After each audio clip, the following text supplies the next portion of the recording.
Listo, arrancamos entonces. Acá me pongo el cronómetro para no pasarme con el tiempo. No, Bueno, tranquilo, profe, eh, tranquilo, tranquilo. bueno, Gracias. muchas gracias por la invitación a los profes. Bueno, y buenas tardes a todos y a todas. Un poco la idea de hoy es charlar un poquito sobre los jesuitas. Es un tema que nosotros en Patrimonio vamos a trabajar, pero todavía no llegamos a esa etapa. Nosotros estamos en las culturas precolombinas todavía. Nos falta ver, hoy analizamos, hoy la clase de hoy que subió hoy, trabajamos Tiahuanacu y la cultura moche.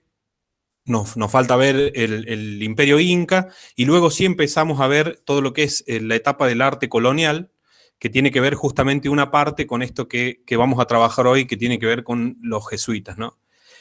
Por lo tanto, la clase de hoy, lo mío va a ser una breve presentación de quiénes son los jesuitas, por qué llegan a América, por qué hacen estas construcciones, y bueno, charlar un poquito sobre las características que tienen, y siempre contextualizándonos desde una mirada no solo del continente americano, sino también qué pasaba en Europa, y tratar de ir estableciendo esos puentes de relaciones con todos los temas que van atravesando el continente americano, y en este caso el tema que nos compete hoy, que es el de los jesuitas, ¿no? Bueno, lo primero que tenemos que saber nosotros sobre los jesuitas es que obviamente es una orden religiosa. Son una orden religiosa que tienen una dependencia directa del Papa. Ellos responden solamente al Papa, y empiezo con esto porque esto va a ser un elemento central para poder comprender esta orden, porque hay muchas órdenes religiosas que tienen diferencias obviamente en cómo se establecen sus jerarquías, de quiénes dependen, a quién responden de manera más directa. Los jesuitas va a tener esa particularidad, ¿no?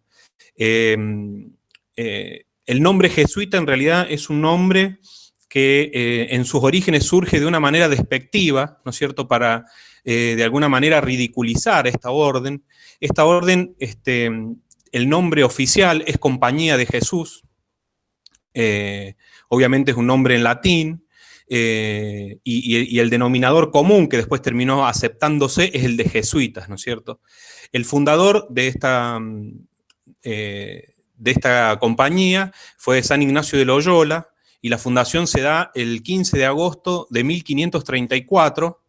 Ignacio de Loyola, junto con otros referentes de la orden, se encontraban en ese momento en París, y es ahí donde, en Francia, donde surge la idea de formar una nueva orden religiosa bajo algunos principios que los van a diferenciar del resto, ¿no es cierto?, del resto de las órdenes, y estos principios que ellos van a pregonar, los jesuitas va a ser uno de los elementos fundamentales o primordiales que ellos van a tener a la hora de avanzar y expandirse como una orden religiosa, ¿no? Uno de estos preceptos de los jesuitas está vinculado justamente con la humildad y la sencillez de los religiosos, ¿no? Hay una idea muy fuerte de despojarse de los bienes materiales, y ya vamos a ver por qué surgen estas ideas y estas propuestas de los jesuitas. No en vano plantean estos principios como principios que van a ser los que van a regir justamente esa orden, ¿no? Ya lo vamos a ver ahora en un ratito. ¿Cuál va a ser la actividad principal de esta orden? Bueno, obviamente va a estar vinculado a todo lo que es el ámbito educativo, a la tarea social, es decir, ayuda justamente a los más postergados, también un fuerte trabajo intelectual, ¿no? Vamos a ver justamente que son los primeros que se encargan de fundar escuelas, universidades, ¿no? Y obviamente uno de los roles principales, que es el que nos interesa hoy a nosotros, es el que tiene que ver con las misiones, ¿no? También van a elaborar y van a proponer ellos la creación de medios de comunicación de su propia orden, y eso es lo que les va a dar a esta orden una característica que las va a diferenciar, por ejemplo, de otro tipo de órdenes, como por ejemplo pueden ser los dominicos, que es otra orden también contemporánea a los jesuitas, y bueno, que le da justamente la particularidad que va a tener, ¿no? ¿Quién aprueba esta orden? Obviamente que lo tiene que aprobar el Papa, ¿no es cierto? Cada vez que se forma cualquier orden religiosa, es aprobada por el Papa. Si bien la fundación justamente de la orden es en 1534, recién en septiembre de 1540, el Papa Paulo III es justamente quien aprueba la creación de esta orden, y tiene un lema muy particular la orden, obviamente que está en latín, que dice ad maiorem Dei gloriam, y significa al mayor servicio divino. Y acá está justamente en este lema su predisposición al servicio del Papa. Ya vamos a ver por qué insisto con esto, porque tiene que ver mucho con lo que va a pasar en la historia justamente con los jesuitas, ¿no? Obviamente que la compañía de jesuitas, una vez que es aprobada, se incorporan a ellos hombres religiosos, pero también empiezan a incorporar a personas civiles, ¿no es cierto? Y esto también va a dar justamente una particularidad también a esta compañía de Jesús, ¿no? Un elemento también muy importante que va a tener justamente es lo que yo les mencioné, estos tres principios que van a regir esta orden, ¿no? Y los principios son el principio de obediencia, el principio de pobreza y el principio de castidad.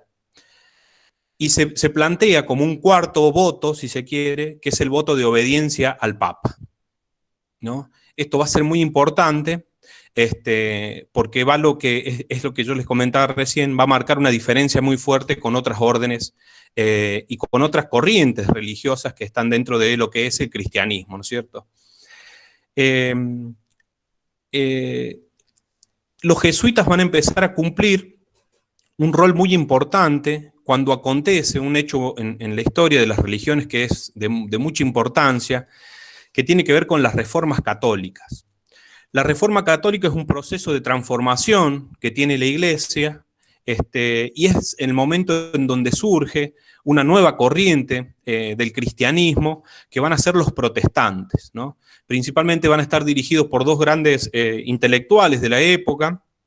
Por un lado vamos a tener a Martín Lutero y por otro a Calvino, ¿no? Y van a surgir los luteranos y los calvinistas, que plantean justamente la necesidad de una reforma de los principios católicos y de la religión en términos no solo de principios en términos de valores, sino también en la forma de organizarse de la Iglesia Católica. Y el protestantismo va a empezar justamente a generar una crisis hacia adentro de la Iglesia, ¿no? Porque el protestantismo, la principal acusación que va a llevar adelante contra la Iglesia Católica es de la corrupción, es de la acumulación de bienes para justamente quienes ejercen y practican la religión católica, la acumulación de tierras, y empiezan a ver que hay una cierta, si se quiere, derroche, se desatienden algunas cuestiones vinculadas a la comunidad, y los protestantes empiezan justamente a hacer una crítica muy fuerte en ese sentido. Hoy hay otros, por ejemplo, principios que se van a modificar mediante la reforma, por ejemplo, es los votos de castidad, ¿no es cierto? Los protestantes consideran que eso no es necesario ni hace a la vida religiosa, ¿no? Que va a ser una de las grandes diferencias con el resto, por ejemplo, de quienes practican justamente la religión de manera justamente mucho más directa y como miembros orgánicos de la Iglesia, ¿no?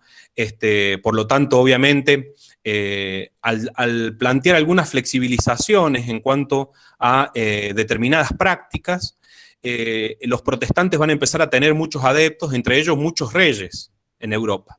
Y esto va a poner en discusión no solo los principios de la Iglesia, sino principalmente va a poner en discusión la autoridad del Papa. ¿Por qué pasa esto? Porque al ponerse en discusión justamente la forma de administrar la Iglesia Católica, en el fondo, cuando distintos reyes empiezan a profesar el protestantismo, dicen, bueno, ahora nosotros no tenemos nada que ver con el Papa, no tenemos ningún vínculo con el Papa. Por lo tanto, no se lo reconoce como autoridad. Y de manera indirecta empieza a haber justamente una pérdida de centralidad y de poder de la Iglesia Católica dirigida desde Roma, ¿no? Y esto va a ser justamente lo que va a llevar a este proceso de reforma, ¿no? Que tiene su máxima expresión en un encuentro que se hace justamente con todos estos grupos, que se llama el Concilio de Trento, por ahí alguna vez lo han sentido nombrar en la escuela, justamente que planteaba la necesidad de expandir el cristianismo hacia otros lugares. Por ejemplo, de ahí surgen la idea de los misioneros hacia el Asia, hacia África y obviamente hacia América, ¿no? Y obviamente acá se suman y se incorporan una gran cantidad de teólogos, de científicos, de filósofos, artistas, pedagogos, que van a colaborar y van a impulsar justamente este tipo de misiones en todo el mundo, ¿no es cierto? Es decir, hay una necesidad ante la pérdida de fieles en Europa, es decir, bueno, hay que salir a buscar nuevos fieles, ¿no? Y es una disputa también con el protestantismo, justamente porque en definitiva empieza a perder poder de alguna manera el Papa, ¿no? Y esto se suma a su vez con los conflictos que ya vienen existiendo con algunos reinos, cuando se empieza a instaurar el absolutismo monárquico. Es decir, antes para ser rey, uno era rey por voluntad de Dios, ¿no es cierto? Y si el Papa es el representante de Dios en la tierra, por lo tanto ese rey necesitaba de alguna manera la aprobación del Papa para ejercer su reinado. Bueno, la monarquía absoluta viene a plantear que no. Ahora, el monarca es elegido por decisión divina, es decir, sin un intermediario. Entonces, obviamente, corre a la iglesia y a la investidura del Papa a un lugar secundario, ¿no? Y empieza también una disputa de poder. Esto va a tener, por un lado, justamente el rol de los jesuitas como defensores del Papa, ¿no es cierto? Y obviamente ellos se consideran que responden solamente a él. Van a servir en este momento de crisis para el proceso que se va a llamar la contrarreforma. La contrarreforma es todo este proceso de búsqueda de expansión del cristianismo hacia todo el mundo, ¿no? Esto que les mencionaba, Asia, África y América, en donde justamente se va a impulsar ese proceso de contrarreforma para de alguna manera luchar, combatir contra el protestantismo y otras expresiones que surgen de este proceso de reforma, ¿no es cierto? Y es ahí, en este proceso, por eso quería hacer esta pequeña introducción, en donde los jesuitas van a tener un rol fundamental, ¿no es cierto? Porque van a ser quienes más misioneros van a aportar a este proceso de contrarreforma. Y en este sentido, hay un elemento fundamental en la expansión que se va a dar justamente de la Compañía de Jesús, la llegada principalmente al continente americano, que es lo que nos interesa a nosotros, ¿no es cierto?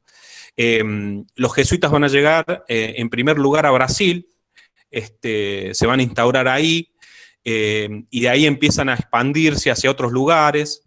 De ahí van a Perú, van a México, van a lo que es hoy el actual Estados Unidos, van a Ecuador, se empiezan a expandir. En México llegan, por ejemplo, en 1572, llegan a México, apoyados obviamente que en cada una de estas misiones ellos van a contar con el apoyo no solo de la Iglesia, sino justamente de los reyes católicos de España.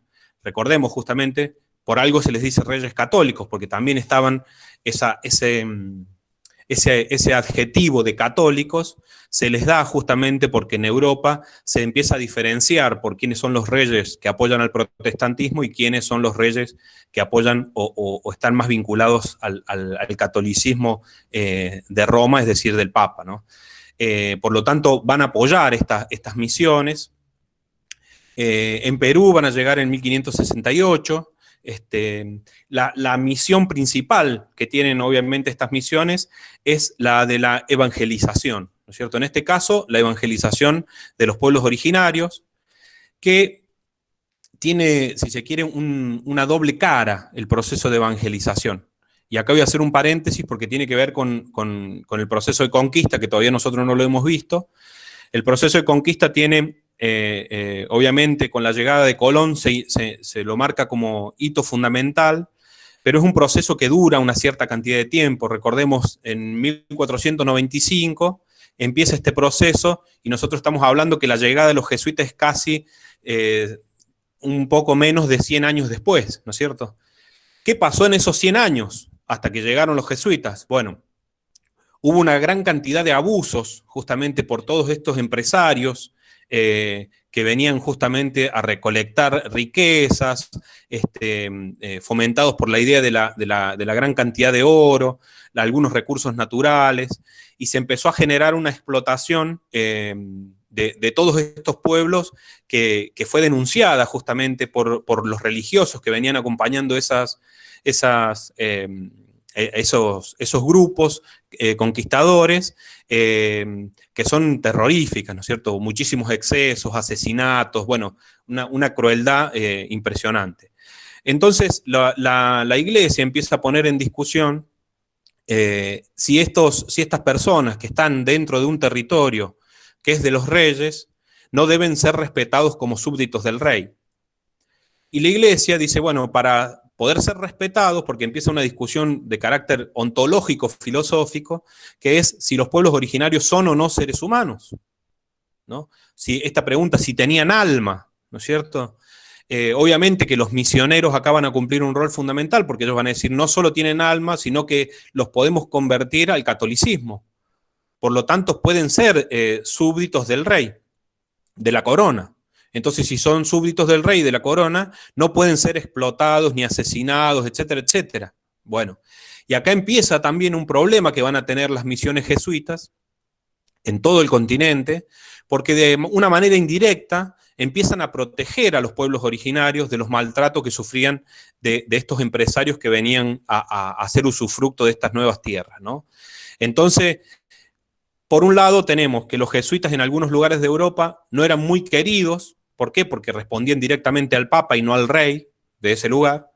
Y por otro lado, en las colonias cumplían este papel justamente de mediadores, de tratar de que se tratara con un poco de mayor dignidad a estos pueblos.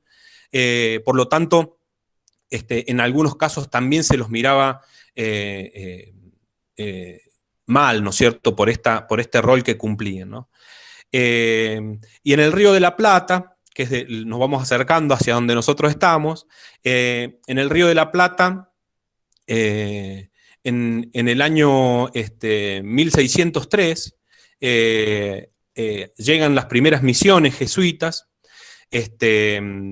con el propósito principalmente de la evangelización, y acá, por ejemplo, hay un acuerdo con justamente quienes explotaban a los pueblos originarios, mediante la mita y las encomiendas, que eran una forma de organización del trabajo.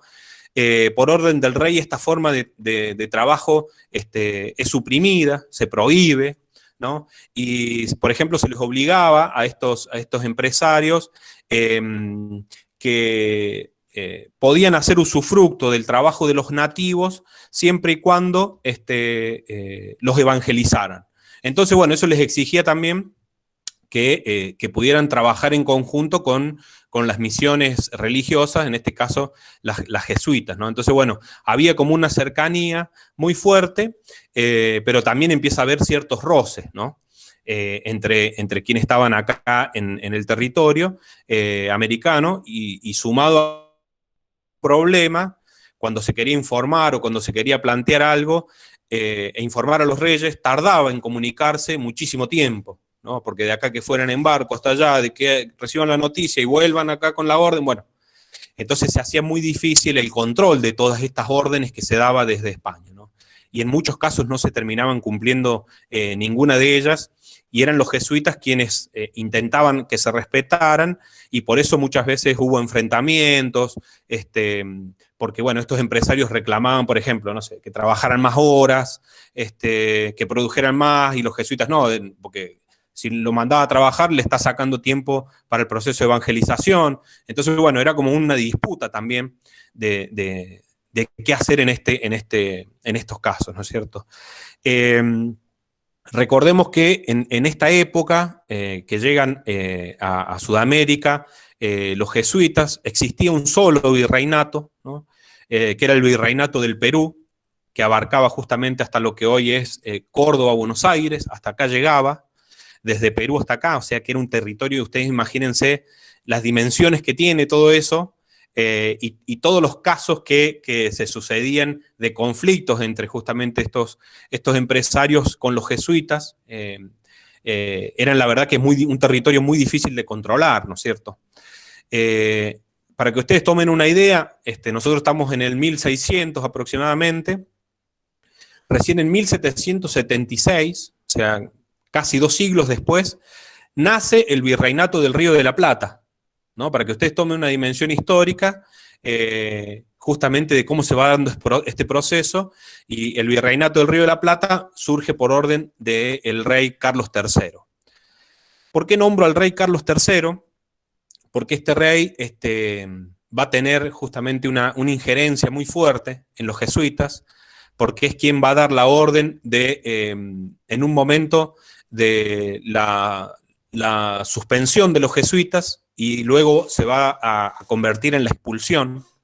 Ya vamos a ver por qué los terminan expulsando, y todas esas construcciones que llevaron adelante terminan siendo abandonadas, vendidas, saqueadas. Ya vamos a ver qué pasó con los jesuitas en ese sentido, ¿no? Los jesuitas tuvieron una forma muy particular de acercarse al territorio. Su misión era la evangelización, pero ellos venían también con un diseño de una organización social y económica muy eficiente, ¿no? Ellos, en cada lugar que establecían una misión, esa misión tenía la finalidad de ser autosuficiente. Es decir, como no podían estar dependiendo de que le mandaran de España o lo que necesitaran, ellos decían, bueno, a donde vamos, nos asentamos y tenemos que ser autosuficientes.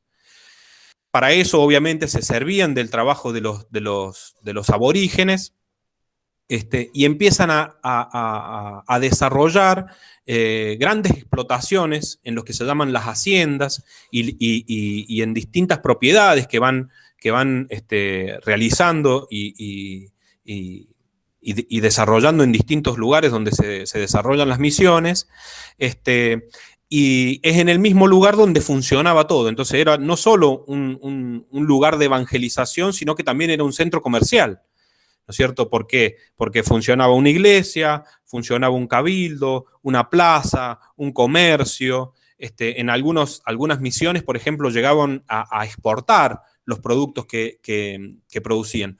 Por lo tanto, empiezan a tener no solo una injerencia en términos de la cultura, ¿no es cierto?, a través de la evangelización, sino también en la forma de organización. ¿Por qué? Porque empiezan a descubrir que, por ejemplo, los pueblos originarios, al ser mejor tratados por los jesuitas, producían más, ¿no es cierto? Entonces esto empieza a tener un impacto en lo económico también. Entonces empiezan a convertirse los jesuitas de alguna manera en competidores de otros empresarios que realizaban las mismas explotaciones, ¿no? También dentro de esas organizaciones formaron colegios, ¿no es cierto? Esto es algo sumamente importante porque era una de las misiones, recordemos, que tenían ellos, y todos los colegios de los jesuitas tenían el carácter de gratuito, porque recordemos que ellos habían realizado esos principios, esos 4 principios en que se basan ellos. Uno de ellos es el voto de pobreza, por lo tanto no pueden hacer usufructo de nada. Por ejemplo, en toda esta organización administrativa de las haciendas que tenían, todo lo que se obtenía ahí era solamente para el servicio de la misión, ¿no es cierto? Y si había un restante, algo así, se enviaba justamente al Papa. Era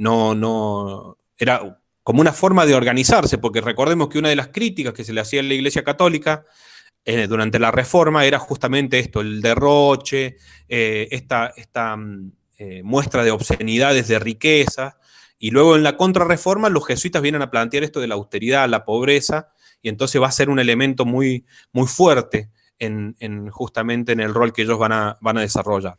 Por lo tanto, lo que ellos vienen a hacer acá no es solo la misión evangelizadora, sino que también vienen a proponer una nueva forma de organización social, una nueva forma de organización económica, y es ahí donde nosotros nos vamos a encontrar justamente con estos enclaves de estas misiones jesuitas en distintos lugares, ¿no es cierto? Antes de avanzar específicamente a la que nos toca hoy, quería contarle un poquito cómo es el proceso de expulsión. ¿Por qué los echan? Si en realidad lo que estaban desarrollando un buen trabajo en los distintos lugares, eran muy eficientes, al tener estos votos justamente de pobreza, realmente había como una inversión, hablando en términos más actuales, de justamente lo que se obtenía, y ni hablar después de lo que empiezan a surgir cuando se empiezan más adelante empiezan a aparecer las universidades, por ejemplo, ¿no es cierto? Es decir, ya no solo eran escuelas, iglesias, donde se evangelizaba, donde se educaba, sino también empieza a haber universidades, ¿no es cierto? Que esto también es otro elemento muy importante. Ustedes por ahí conocen, pero una de las universidades más antiguas en América Latina y en Argentina es la que se encuentra en la provincia de Córdoba, ¿no es cierto?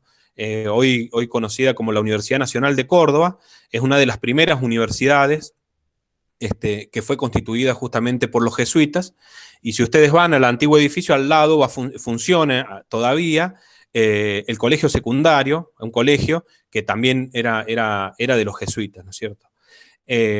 Por lo tanto, hay en muchas provincias, principalmente en Salta, en Misiones, en Córdoba, distintas expresiones de las obras de los jesuitas, ¿no es cierto? Empieza a haber un problema con los jesuitas porque no solo empiezan a tener una influencia en muchos ámbitos, esto en lo económico, en lo social, en lo religioso, sino que empiezan a ser, de alguna manera, algunos reyes, por ejemplo, les empiezan a tener como un cierto recelo, ¿no es cierto? Porque se empieza a plantear de que en realidad los jesuitas lo que quieren es poder político. Y acá empieza el primer problema que van a tener los jesuitas, que va a terminar en 1767, por orden del rey Carlos III, de expulsar a los jesuitas, y luego llega a no solo expulsarlo de las colonias, sino que luego se suspende, el mismo Papa suspende la orden, o sea, deja de existir la orden, para que ustedes tomen una dimensión de la gravedad, o si se quiere, el temor que se generalizó entre algunos sectores de la obra que realizaban los jesuitas. Una de las acusaciones que se les hizo fue que en Francia incentivaron un motín en algunos sectores justamente donde hacían actividades sociales. Se les criticaba sus métodos educativos, por ejemplo. Estos métodos educativos, recordemos que ellos respondían al Papa, por lo tanto, a la hora de que ellos enseñaban justamente, enseñaban también obediencia al Papa. Entonces los reyes veían como una manera de desautorizarlos, que ellos justamente no reconocieran la autoridad del rey, ¿no? Y esto era también un problema, ¿no es cierto? Es el Papa Clemente XIV quien va a suprimir la orden de los jesuitas, y recién es restablecida en el 1814, para que ustedes se den una idea, es mucho tiempo el que pasa una orden tan importante con tantos miembros suspendida, ¿no es cierto? Ustedes imagínense que en 1767, cuando Carlos III suspende el trabajo en las colonias, por ejemplo, en España solamente existían 146 casas de los jesuitas que fueron cercados por los soldados del rey, y de ahí se les comunicaba, por ejemplo, la orden de expulsión directamente, ¿no es cierto? Para que ustedes se den una idea, en España son expulsados alrededor de 2.600 jesuitas, y en las Indias, como se les decía en ese momento, al continente americano, aproximadamente 2.630, más o menos casi la misma cantidad. Recordemos acá, hago otro paréntesis, que la idea de las Indias es una categoría que le imprime Colón. Cuando obviamente hace el descubrimiento, él está convencido de que llegó a las Indias, es decir, que había salido de España, había dado toda la vuelta y había llegado a Asia. Él creía que a donde había llegado era una más era la tercera península asiática, ¿no? Teníamos la India, China, y había otra tercera que vendría a ser justamente este nuevo continente. Se consideraba que era eso. Entonces, cuando Colón escribe en sus diarios de viaje, él está convencido de que llegó a las Indias, ¿no? Entonces, por eso se les dice, se les da el nombre de indios. Luego se les da el nombre de amerindios para distinguirlos, obviamente, de la India en sí y para decirle que son de América, ¿no? Pero bueno, el impacto que tuvo esto fue muy fuerte, porque imagínense la cantidad de personas que se encontraban trabajando en estos lugares, de un día para otro tienen que dejar esos lugares. Tienen que dejar todas las misiones, todas las haciendas. ¿Y quién se queda con todo eso? Bueno, y acá empieza la otra parte. Casi todas las propiedades de los jesuitas van a ser subastadas, ¿no? Justamente estos grandes empresarios con los que ellos tenían fuertes disputas van a ser quienes se van a quedar con muchas de estas haciendas, y otras, bueno, van a quedar abandonadas directamente, porque nadie pudo hacerse cargo. Obviamente que, por ejemplo, en los lugares donde había escuelas, donde había universidades, una de las órdenes que reemplazó más rápidamente a los jesuitas fueron los dominicos, porque obviamente tenían la capacidad para justamente reemplazarlos, pero fue realmente un proceso de mucho desorden, y se notó ese vacío que a la hora de que los jesuitas dejaron de estar presentes, ¿no es cierto? Bueno, esto que les mencionaba ahora, sí, volviendo justamente a nuestro contexto, para que ustedes tomen una dimensión, la Universidad Nacional de Córdoba, de las obras de los jesuitas, ¿no es cierto?, en Argentina, fue fundada en 1613, ¿no es cierto?, para que ustedes tomen dimensión de justamente la antigüedad que tienen estas construcciones. Y obviamente ahora sí nos acercamos a lo que nos interesa a nosotros, que tiene que ver mucho con las misiones jesuíticas en el nordeste de Argentina, específicamente en Misiones, donde se encuentran específicamente la misión jesuítica de San Ignacio Miní. Esta construcción es obviamente una construcción conjunta entre los jesuitas y un pueblo originario de esa zona que son los guaraníes. Podríamos hablar después que nosotros en Patrimonio vamos a retomar un poco esta cultura de los guaraníes, que no es una cultura tan importante como las que hemos venido trabajando, debido a que era una cultura nómade. Entonces acá tenemos un elemento también diferenciador que hace que sea una cultura un poco más primitiva, porque al no estar establecida en un lugar fijo, ellos se iban moviendo justamente por las cercanías del río, obviamente para proveerse de agua, y a medida que se agotaba la capacidad de la tierra de cultivo en algún lugar, se movían a otro lugar, ¿no es cierto? Es así como junto justamente con los jesuitas y el proceso de evangelización, se van a constituir estas misiones de San Ignacio Miní, ¿no? Obviamente San Ignacio, esto para ubicarnos geográficamente, es un municipio de la provincia de Misiones, se encuentra más o menos aproximadamente a 60 kilómetros de la ciudad capital. se encuentra, por ejemplo, a 3 kilómetros del margen derecho del río Paraná. Recordemos que casi todos estos pueblos, al vivir en zonas selváticas, por las altas temperaturas siempre necesitaban estar provistos de agua, ¿no? Entonces por eso siempre se movilizaban cerca de las costas de los ríos, ¿no? Y la construcción de estas ruinas, la forma de construcción de toda la obra arquitectónica de los jesuitas va a estar caracterizada dentro de una expresión artística que nosotros hemos trabajado en Patrimonio 1, que es la del barroco.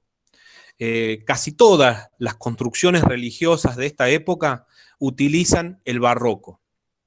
¿Por qué utilizan el barroco? Vamos a recordar qué es el barroco. El barroco es una tendencia artística que viene a plantear justamente una nueva manera de hacer y producir arte, que tiene que ver con una ruptura con lo que antes se denominaba el clasicismo o el naturalismo, es decir, la manera de la representación, por ejemplo, si hablamos en pintura, la representación objetiva de la realidad, es decir, pintar lo más exacto posible y el calco más fiel de la realidad. El barroco viene a plantear justamente una deformación de eso, y por eso se lo va a criticar mucho, donde predomina la exuberancia, la exageración. Los críticos dicen, obviamente, que el barroco deforma la realidad. Y en este trabajo que van a hacer justamente los jesuitas, en realidad toda la Iglesia católica utiliza como modalidad de expresión artística el barroco. Y el barroco se convierte de alguna manera en una estrategia, algunos autores lo plantean de esta manera, una estrategia de difusión de las ideas y de la cultura de la contrarreforma. La Iglesia contrata muchos artistas justamente para empezar a decorar y empezar a producir una gran cantidad de obras de arte, no solo de pinturas, sino también de esculturas, de arquitecturas, la forma de la construcción y la decoración de esas arquitecturas va a estar marcada justamente por el barroco, ¿no? Entonces se empieza a plantear esta forma de la Iglesia Católica como que se va apropiando de ese estilo y obviamente los jesuitas, al estar vinculados de manera directa con las órdenes del Papa, van a también tener una continuidad en ese modelo, ese estilo artístico y cultural que es el barroco, ¿no? Y va a estar presente justamente como una manera de diferenciarse, por ejemplo, del protestantismo. Es decir, bueno, si se quiere, es en esta época, si nosotros lo trasladamos a la actualidad, sería una especie de una herramienta de marketing. Es decir, ¿cómo me puedo diferenciar yo de lo otro? Bueno, utilizo esta expresión que le sirvió a la Iglesia Católica en este momento para diferenciarse justamente de lo que planteaba justamente los protestantes. Y entonces, bueno, se profundiza mucho más toda esta tendencia barroca, no solo en toda Europa, sino también justamente en sus colonias, ¿no? Es por eso que las construcciones jesuitas, todas las construcciones jesuitas van a estar marcadas por el estilo barroco, pero, y acá hay que hacer también una advertencia, en el caso de estas misiones, ¿no es cierto?, donde interviene mano de obra originaria, hay algunas modificaciones. Si bien los originarios que trabajan justamente en la construcción de estas obras son guiados por los arquitectos jesuitas, en las terminaciones se evidencian algunas curvas, algunas pequeñas figuras que hacen a la identidad propia de estos pueblos originarios, ¿no? Y en estas misiones específicas, justamente, se pueden visualizar con claridad en los detalles, principalmente. Esto tiene un nombre muy particular en la antropología, que se llama el proceso de hibridación cultural. Es decir, si bien hay una cultura dominante, pero la otra cultura sigue estando presente, no desaparece del todo. Entonces, por ejemplo, Luego, con la ida de los jesuitas, los propios originarios van a seguir reproduciendo, por ejemplo, rituales cristianos, pero le van incorporando, por ejemplo, elementos de los rituales propios de sus dioses, ¿no es cierto? Entonces, se produce justamente esta mezcla de las culturas que termina y se conoce justamente como hibridación cultural, bueno, que viene a marcar una forma de realizar justamente estas obras. En particular, en Misiones, estas ruinas, específicamente de Santiago Miní, surge justamente por una misión jesuita que se va a fundar a comienzos del siglo XVII, obviamente para evangelizar exclusivamente a estos pueblos, al pueblo guaraní. En realidad, el nombre de guaraní tampoco es algo que todavía no se termina de aclarar el porqué del nombre, porque tiene justamente, son anotados y se les da el nombre guaraní, porque cuando en los primeros encuentros que hubo, que fueron encuentros, si se quiere, violentos, antes de ir antes del enfrentamiento, ellos, estos pueblos gritaban Guarán y, ¿no? Y que significa, la traducción es al combate. Entonces, ellos se los anota como guaraní, pero en realidad esa palabra era un grito de guerra, ¿no? Pero después hay otra acepción que guarán significa justamente esto, el combate, y hacía referencia al hombre, entonces era el hombre que combate. Bueno, y ahí queda el nombre de guaraní, guaraníes, ¿no? Pero bueno, es también algo que todavía no se termina de aclarar y siempre hay discusiones en ese sentido. Bueno, estas ruinas se van a caracterizar por este proceso que nosotros hablábamos recién. La construcción va a estar hecha todos con materiales del lugar, por lo tanto, justamente ahí ustedes van a encontrar en las imágenes que el color rojo de las piedras, ¿no? Es una piedra local que se llama el asperón. Bueno, obviamente son grandes piedras y por eso tienen esa característica tan particular, ¿no? El deterioro que sufrieron estas ruinas tiene que ver con algunos saqueos, pero principalmente con el deterioro justamente por el clima, que las ha afectado mucho. En gran parte, en la actualidad, principalmente la entrada de las ruinas ha sido restaurada justamente para darle, si se quiere, cierto valor en términos más patrimoniales.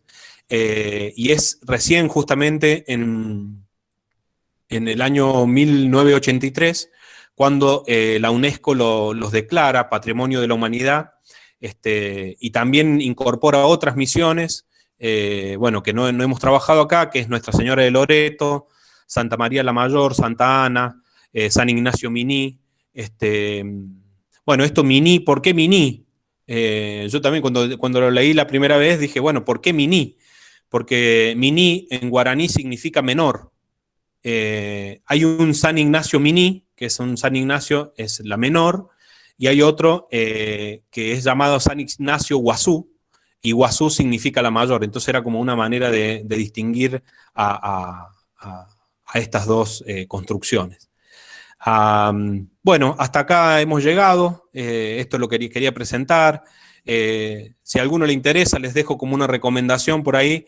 Hay una película que se llama La Misión, una película muy vieja, del año 86, justamente que muestra el trabajo en las reducciones jesuitas en Paraguay y en el noreste de Argentina.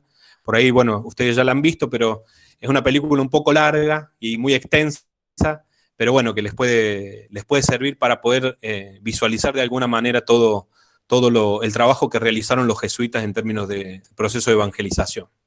Así que bueno, eso era lo que tenía para compartir con ustedes hoy. Bueno, muchas gracias, profesor. Realmente muy, muy completo el detalle, ¿sí? Realmente un tema muy, así como extenso, ¿sí? Sí, totalmente, sí. te agradecemos la preparación, la dedicación que le has puesto. No, por Y favor. vamos a pedir autorización para colgar esta clase en la plataforma. Sí, ¿Sí? totalmente. Sí. Para que podamos, los otros compañeros que, bueno, que de una manera u otra no pueden estar, lo puedan partir porque ya es muy enriquecedor. ¿Sí? Bueno, perfecto. No sé si algún alumno tiene alguna consulta. ¿Alguna pregunta? Marisa. Sí. Muy interesante, profe. La verdad que has hecho un resumen de una historia de siglos. Sí. Así, pero fantástico. Me parece que el objetivo está logrado, que es que tengamos todos una idea de los jesuitas, ¿no? Sí, igual que el profe Diego, no sé si a alguno le habrá quedado alguna duda, alguna pregunta que le podamos hacer al profe. Buenas tardes. Sí, Héctor, vos, Sebastián. Buenas tardes. No, la explicación, la verdad, un lujo, una explicación al estilo barroco con bastante detalle. Y no, a mí me quedé, o sea, bien explícito, me quedó bien, sino que me llamó mucho la atención la figura del protestante. O sea, ¿quiénes realmente eran los protestantes? Si eran parte también de la orden del Papa o eran alguien que estaban en contra de por sí a ellos, ¿no? Claro. Ajá. Y los protestantes en realidad lo que plantean es una fuerte crítica a la figura del Papa. Y en un punto la empiezan a desconocer, porque justamente representa para ellos una situación de la Iglesia que debía ser superada, ¿no? Y decían, bueno, que justamente el problema se encontraba justamente en Roma, en el Vaticano. Entonces empieza una disputa de poder. Entonces, por ejemplo, se empiezan a disputar, no sé, las capillas. Entonces, bueno, viste, hay enfrentamientos entre las poblaciones protestantes y católicos. Obviamente que esto lleva en algunos lugares a situaciones de conflictos armados muy grandes. La verdad que es toda la historia de la Reforma y la Contrarreforma es una historia sumamente apasionante. Es muy interesante para ver justamente cómo... porque responde también a una manera que había en la época de mirar toda la realidad, ¿no?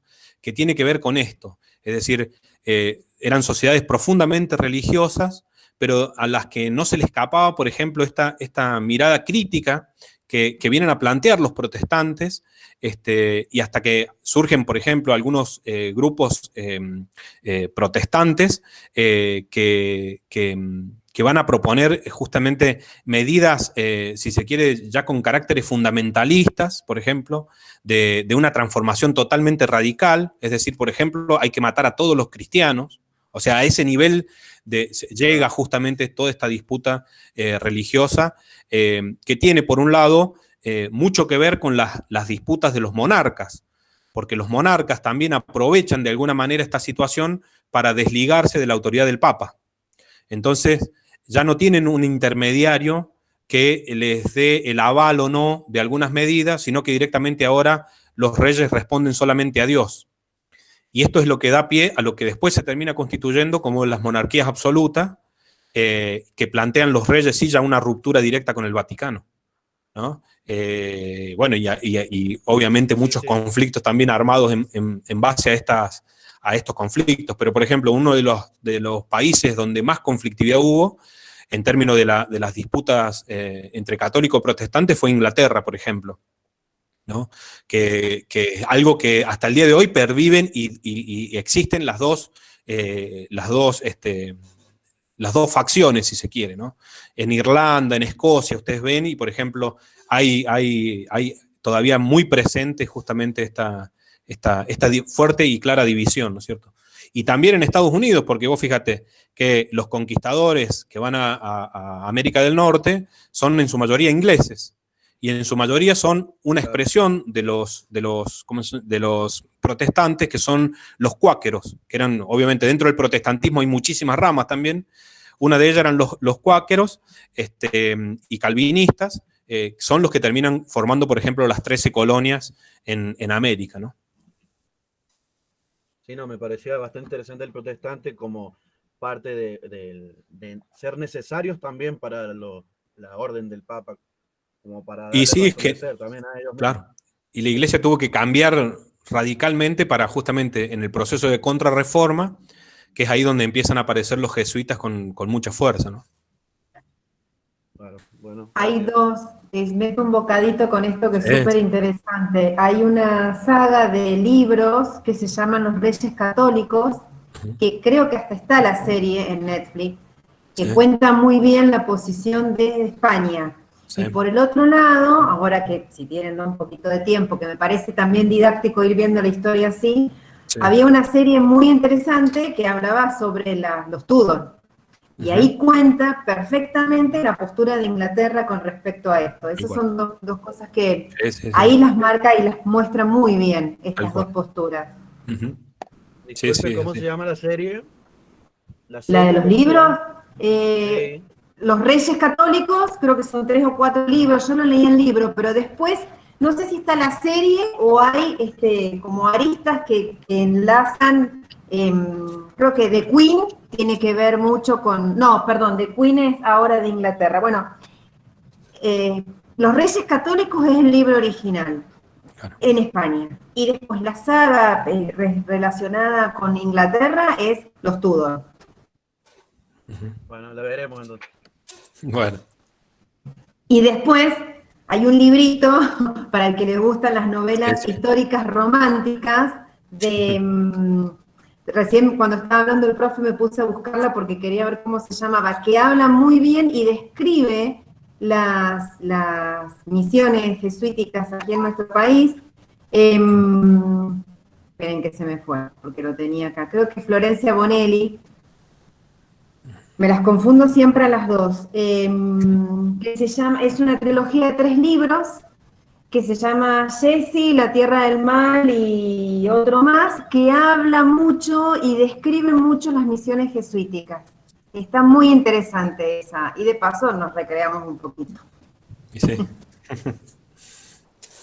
Ahí se los confirmo bien. Bueno, nada, sí, Florencia Bonelli es la escritora. Es una escritora cordobesa que tiene cualquier cantidad de libros escritos y ella siempre saca contenidos históricos y hace una novela histórico-romántica y tiene una redacción muy interesante, así que la recomiendo. Trilogía del Perdón se llama. Pero bueno, nos fuimos de tema, pero bueno, por ahí entretenido. Así que bueno, y una preguntita, profe, ¿y qué fue de ellos entonces? Si el Papa, ¿qué fue de los jesuitas entonces? ¿Para dónde se derivó esta creencia o esta idea que ellos tenían? Y bueno, cuando los echaron, ¿a dónde fueron? Principalmente tuvieron que, porque en realidad casi ningún reino los quería recibir, ¿no? Porque tenían este temor de que, bueno, como se organizaban eficientemente, como tenían justamente una lógica muy fuerte de trabajo, de respuesta únicamente al Papa y a nadie más, no reconocían a los reyes como autoridades, ¿no? Es decir, entonces, bueno, fueron justamente a los estados cristianos, a donde había reyes cristianos, ahí justamente fueron dirigidos casi todos. Pero, por ejemplo, no sé, venían en un barco y tenían que atracar en un puerto y en algunos casos no los dejaban bajar, por ejemplo. O sea, así ese como, no sé, si tuvieran una peste, ¿no? Pero a ese nivel también tuvieron que sobreponerse a esas situaciones. Luego, cuando ya viene justamente, cuando son reincorporados como orden, vuelven a su trabajo misional, pero ya con si se quiere, una cantidad de seguidores muy, muy disminuida a la que tenían antes, ¿no es cierto? En 1690, para que ustedes tengan una idea, los jesuitas pasan a ser una de las órdenes más grandes, pasa a ser la orden más grande dentro de la cristiandad, con aproximadamente unos 30.000 misioneros jesuitas, así que no había punto de comparación con ninguna otra orden, ¿no? Y tuvo que ver mucho con estos principios que ellos plantearon, que justamente servían para contrarrestar la avanzada de los protestantes. Entonces, bueno, sirvió mucho en ese momento para la Iglesia Católica, ¿no? Y después los destruyeron. Y después, bueno, lo que pasa es que hasta el día de hoy sigue vigente la orden, una orden que sigue vigente. El tema que, esto que yo les comentaba recién, ha sido disminuida su capacidad de incidencia, pero en realidad de casi todas las órdenes del cristianismo se ha visto disminuida justamente la cantidad de adeptos a las órdenes. Pero bueno, por ejemplo, el Papa actual justamente proviene de esta orden religiosa, ¿no? Por lo tanto, sigue teniendo un peso importante a nivel mundial. Ahora diferente, porque por ejemplo ahora se dedican mucho más, por ejemplo, a la formación de teólogos, ¿no? Hay todo un proceso, una carrera que hace justamente a lo que se llama el ordenamiento, que realizan justamente quienes se van a sumar a estas órdenes, que por ejemplo tiene que ver con 2 años de formación, después tienen que cumplir entre 2 y 3 años de docencia, después tienen que cumplir como misioneros y después tienen que dedicarse a estudiar teología, que es como la filosofía de la religión sería, ¿no?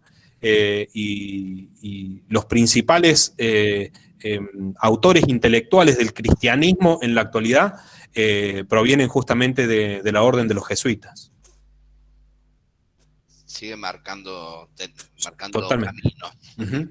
Son, por ejemplo, quienes discuten todas estas problemáticas actuales que atraviesan a las religiones, ¿no? Por ejemplo, cuando se hablaba del divorcio, por ejemplo, ¿qué posición tiene la Iglesia sobre esto? Bueno, todas estas discusiones son justamente estos teólogos quienes se juntan en concilios a debatir justamente cómo tiene que actuar la Iglesia, qué tiene que hacer, y debaten estas cuestiones desde su mirada religiosa en términos teológicos, ¿no? Bueno, muy bien, muy interesante, Bueno. muy. La verdad que Dale. sí. Así que bueno, no sé si habrá alguna otra duda, chicos. Lo liberamos al profe. Muchísimas gracias. No, por favor. Bueno, profe, un Bueno. placer, como siempre. Bueno. Muchísimas gracias. No, muchísimas estar. gracias a ustedes por la invitación, muy amable, ha sido un gusto, la verdad. Bueno, Gracias, profe. les pedimos a los chicos que todavía no corten, pero usted, profe, si quiere, Bueno. ya lo liberamos. Muchas gracias. Bueno.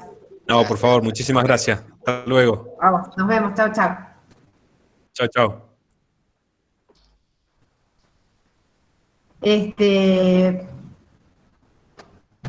Se me corta. ¿Cómo? Se me está reconectando. No sé, profe Diego, ¿estás ahí? Sí, sí. ¿Me escuchás? A ver. Sí, ahí te escucho. Sí, sí. Perfecto. Bueno, no sé si algo más para agregar. ¿Qué les pareció, chicos? Excelente, excelente. Bueno, me alegro. Bueno, me alegro.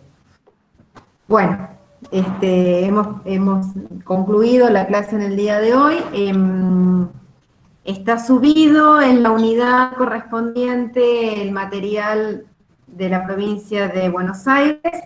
Ya abordaremos temáticas sobre ello, coordinaremos bien las actividades que realizaremos con la provincia de Buenos Aires. Les pido por favor que no se atrasen con la lectura del material, hay muchos compañeros que no están al día con las lecturas, no se atrasen porque se va a hacer bastante pesado más adelante, así que vamos que falta poco para terminar el año, no aflojen. ¿Profe Diego? No, bueno, lo mismo. En los próximos días estén atentos a las noticias, ¿sí? Porque no solamente, bueno, el material de Buenos Aires, ya va a estar disponible Córdoba esta semana, pero van a estar las bases de la próxima evaluación de lo que sería la unidad número 3, perdón, 2, de lo que es NEA. Sí. Porque para que no se les haga tan pesado junto con Buenos Aires y con Córdoba. ¿Okay? Así que lo que es, bueno, la gente de mi comisión, los alumnos de la comisión mía, hemos estado en contacto con aquellos que ya teníamos problemas con el tema del examen, así que ha sido solucionado. Y bueno, esperarlos el próximo lunes para la próxima clase online, ¿sí?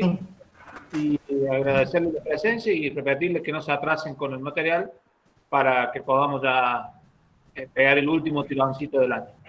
Sí, así es. Así que bueno, no aflojen, no aflojen, sigamos adelante. Y ahí les dejamos algo para que se entretengan. La misión, los Reyes Católicos, los Tudor, la trilogía de Florencia Bonet, y ahí tienen para entretenerse también. Después de leer los materiales de cátedra, por supuesto.